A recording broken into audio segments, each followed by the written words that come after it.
बिस्मिल्लाहिर्रहमानिर्रहीम।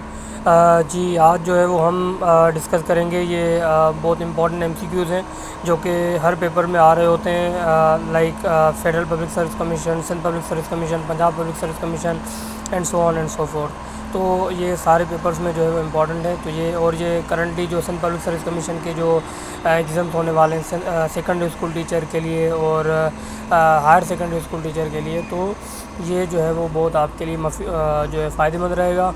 तो देख लें एंड तक इस वीडियो को, आपको जो है वो फ़ायदा होगा। तो सबसे पहले पार्लियामेंट ऑफ बांग्लादेश, तो इसको हम बोलते हैं जतिया संसद। तो ये जो है वो प्रीवियस पेपर्स में भी आ चुका है और हमारी प्रीवियस वीडियोस में भी जो हम पेपर सॉल्व कर रहे थे उसमें ये एमसीक्यूज़ भी आया हुआ था। तो ये जो है आप देख लीजिएगा। उसके बाद है पार्लियामेंट ऑफ जापान। तो जापान की पार्लियामेंट को बोलते हैं डाइट। तो ये थोड़े नाम ऐसे हैं जो कि याद रखना लाजमी है और ज़ाहिर सी बात याद होंगे तो हमारा जो है वो यहाँ से जो एमसीक्यूज़ आएगा वो हमारा ज़ाया नहीं होगा। उसके अलावा क्या है, लेबनान की पार्लियामेंट को क्या बोलते हैं, मजलिसुन नवाब।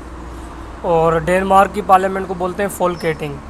इसी तरह से जर्मनी की पार्लियामेंट को बोलते हैं बंडेस्टेग। और स्पेन की पार्लियामेंट को बोलते हैं हम क्रोड्स। और स्वीडिश की पार्लियामेंट को हम बोलते हैं रिस्कडेग। इसी तरह से मलेशिया की पार्लियामेंट को हम बोलते हैं दीवान रकियत। और पोलैंड की पार्लियामेंट ये भी आ चुका है, सेज्म बोलते हैं हम। और इसराइल की पार्लियामेंट को क्या बोलते हैं, केनेसेट। इसी तरह से आइसलैंड की पार्लियामेंट को बोलते हैं एलपिनजी। रशिया की पार्लियामेंट को बोलते हैं ड्यूमा। और उसके अलावा यूएसए की पार्लियामेंट को हम कांग्रेस बोल रहे होते हैं। याद रखिएगा कि कांग्रेस के फिर जो है वो ये बाईकैमरल लेजिस्लेचर है। बाईकैमरल से मुराद ये होता है कि उसमें दो हाउसेज होते हैं। यूनिकैमरल से मुराद ये होता है कि उसमें एक हाउस होता है, लाइक दो houses, upper house and lower house. जैसे पाकिस्तान में अपर हाउस जो है हमारे पास सेनेट होता है और लोअर हाउस जो है हमारे पास जो है वो नेशनल असेंबली होता है। इसी तरह से यूएसए में जैसे कांग्रेस है, कांग्रेस पार्लियामेंट को बोलते हैं। याद रखिएगा, ये इसमें बहुत सारे लोग कंफ्यूज हो रहे होते हैं। पार्लियामेंट को कांग्रेस बोल रहे होते हैं लेकिन उसका जो अपर हाउस होता है उसको हम बोलते हैं वही सेनेट बोलते हैं। और लोअर हाउस को हम क्या बोलते हैं, हाउस ऑफ रिप्रेजेंटेटिव्स। सही है। उसके बाद जो है वो नॉर्वे की पार्लियामेंट को हम क्या कहेंगे, स्टोल्टिंग। ये पिछले वीडियो में हमने डिस्कस करा था जब हम पास पेपर सॉल्व कर रहे थे, तो ये भी जो है वो हमारे पास आ चुका था। उसके बाद हमारे पास पाकिस्तान की पार्लियामेंट को, ये तो हमें पता है, मजलिस शूरा और बाईकैमरल लेजिस्लेचर है। और जो कि अपर हाउस जो है वो सेनेट है और लोअर हाउस जो है वो नेशनल असेंबली है।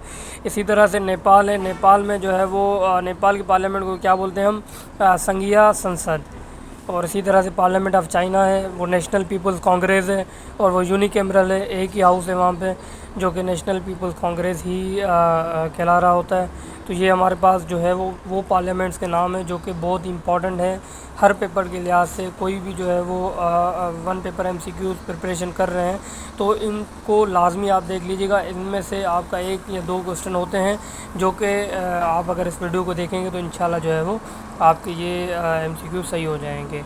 और जिन्होंने हमारे चैनल को सब्सक्राइब नहीं किया तो काइंडली चैनल को सब्सक्राइब कर दें। तब तक के लिए अल्लाह हाफ़िज़।